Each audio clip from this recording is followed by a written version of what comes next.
ধীরে 11ই ফেব্রুয়ারির পরে 10-এ নেমে আসবে। 10% লোক বিরোধিতা করবে। যেদিন কমপ্লিট হবে তখন আর এই 10% লোকও থাকবে না। 100-100ই পুরো এই মসজিদের পক্ষে মানুষ কাজ করবে।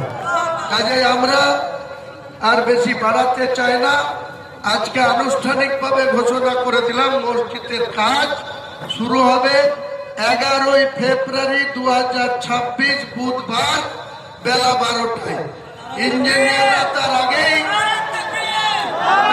ইঞ্জিনিয়াররা মেশিনারি সব পড়ে যাবে। আপনারা ফেব্রুয়ারির প্রথম সপ্তাহ থেকেই দেখবেন এখানে কত ধরনের ইঞ্জিনিয়ারদের উপস্থিতি এবং মেশিনারি, যেসব মেশিনারি দিয়ে কাজ হবে। আজকাল আধুনিক মেশিন দিয়ে রাস্তার কাজ হয়, বিভিন্ন কনস্ট্রাকশনের কাজ হয়। আমরা আধুনিকতার ছোঁয়ায় খরচ যা লাগুক আল্লাহ আমাদের ঠিক মাপিয়ে দেবে। আমরা এই দায়িত্ব নিয়ে আল্লাহর উপরে পূর্ণ ভরসা রেখে মানুষের শতকরা 80% মুসলমানের উপরেও আস্থা ভরসা রেখে আমরা ইনশাআল্লাহ যতই বিরোধিতা আসুক, গোটা ভারতবর্ষের যেখান থেকে বিরোধিতা আসুক, আমরা পিছু হটবো না। আমরা এই মসজিদ ইনশাআল্লাহ করব।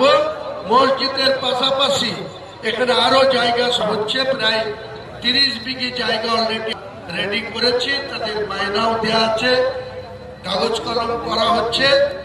আমরা 11 বিঘেতে মসজিদ, তার পাশে 50 ফুটের রাস্তা আলাদা থাকবে, ওয়াল থাকবে, প্রাচীর থাকবে, তার ভেতরে হসপিটাল, ইউনিভার্সিটি এবং একটা বড় মাপের হোটেল রেস্তোরাঁ, যারা গোটা ভারতবর্ষের বিভিন্ন প্রান্ত থেকে এখানে তারা এসে থাকতে পারে। ট্যুরিজম গোটা মুর্শিদাবাদ জেলায় দেখবেন এখানে কিছু না হলে আমরা 500 লোকের কর্মসংস্থান করব। 500 লোক কাজ পাবে, 500 ছেলেরা কাজ পাবে। আর এইসব ইমাম সাহেবদের 12 জনের একটা ইমামদের প্যানেল থাকবে। সেই ইমামরা হয়তো 10,000 টাকা ইমামতি করেন, তো এখানকার ইমামদের মাইনা হবে 25,000 টাকা। 25,000 টাকা করে মাইনা হবে। আমাদের ট্রাস্টি মাইনে গুনবে, আমাদের ট্রাস্টি থেকে তাদের স্যালারি দেওয়া হবে, তাদের মাইনা দেওয়া হবে।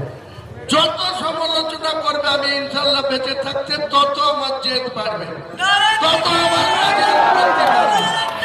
যত সমালোচনা জবাব দেওয়ার জন্য আমার জীবন দিয়েও আমি এটাকে প্রতিষ্ঠা করে যাব, প্রতিষ্ঠা করে যাব, প্রতিষ্ঠা করে যাব। আসসালামু আলাইকুম।